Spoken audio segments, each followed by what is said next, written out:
precious name of Jesus, praise His name. Wonderful grace of Jesus, reaching the most defiled. By its transforming power, make Him God's dear child, purchasing peace and heaven for all eternity. And the wonderful grace of Jesus reaches me. Wonderful the matchless grace of Jesus, deeper than the mighty rolling sea, higher than the mountains, sparkling like a fountain, all sufficient grace for even me. Broader than the scope of my transgressions, greater far than all my sin and shame. Oh, magnify the precious name of Jesus, praise His name. Amen. Yan po ang katotohanan ng Amen. dakilang biyaya ng Diyos at ang pag-ibig niya. Siguro marami sa atin dito nag-reminisce ng nangyari sa last year, di ba? Sa dakilang biyaya ng Panginoon, tayo ay na-preserve, tayo buhay pa rin. Di po ba? Say amen louder po. Masaya po ba ang bawat isa? Amen. Opo, sige, awitin natin ang pag-ibig ni Jesus.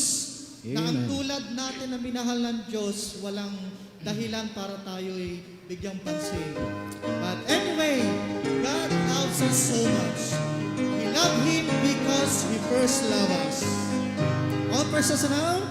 Ang tulad ko ay minahal ng Diyos, tungkol sa puso'y ibig matapos. Ang dusa na ako'y mailapit, anong dakilang pag-ibig. Pag-ibig ni Jesus ay nahayag sa krus. Ang tulad ko ay minahal ng Diyos, anong dakilang pag-ibig. Ganahan siya kasama ng tao, kahit sa sakitin ay kalbaryo. Walang katulad na patuo, pag-ibig ni Jesucristo.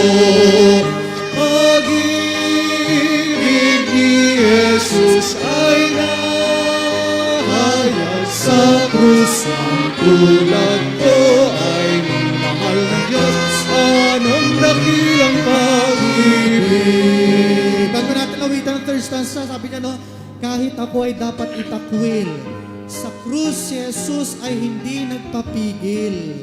Anong klaseng pag-ibig yan, di ba? Pag-ibig lamang yan ng Diyos, kaya dapat tayo maging masaya ngayong umagang ito. Amen? Amen. Awitin natin ang third stanza now. Kahit ako Sing it louder. itapit sa krus si Magnify the name of Christ. Amen. Tubusan para sa tulad ko, sa sala ay naalipin. Pag-ibig ni Jesus ay nahayag sa krus. Ang tulad ko ay minahal ng Diyos, anong dakilang One more time, pag-ibig. chorus. Pag-ibig ni Jesus ay nahayag sa krus. Ang tulad ko ay minahal ng Diyos, anong dakilang pag-ibig. Let us sing our third song, Love Lifted Me. Dahil sa pag-ibig ni Jesus, dati tayo ay lubog sa kasalanan. Diba? Tayo inahon mula sa burak ng kasalanan. Binigyan ng bagong buhay. Binigyan ng kaligayahan. Awitin natin ang Tagalog ng Love Lifted Me. Sa sala